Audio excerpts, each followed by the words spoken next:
昨夜公布的3月 CPI 数据震动了市场，并让许多投资者和华尔街分析师对美联储的降息周期产生了质疑。不过 Citadel 一位高级宏观策略师表示，交易员和政策制定者都有可能过度解读美国高于预期的通胀数据。Citadel 固定收益和宏观经济研究主管 Angel Yu 周三表示，通胀回到2%附近不会是一条稳定的道路。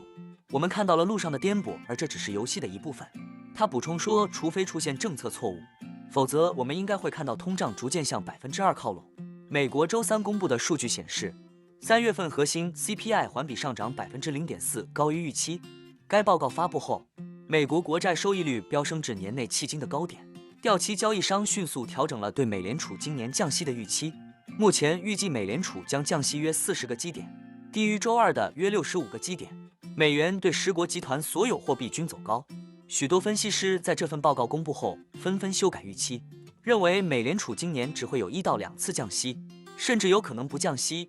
首当其冲的便是高盛，该行现在预计美联储的首次降息将在7月而非6月。一些美联储官员数周来也一直在暗示，多次降息的可能性越来越小。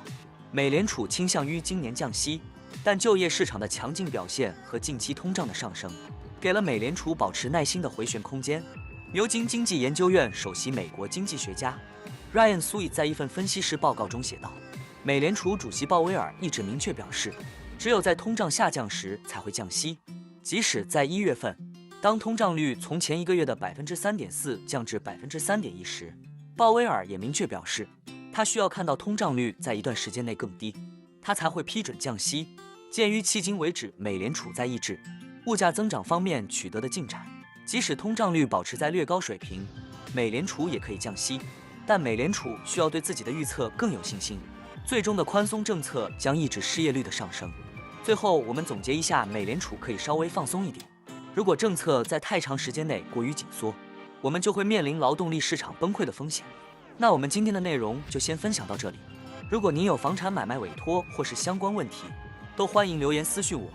那我们下一支影片见了，拜拜。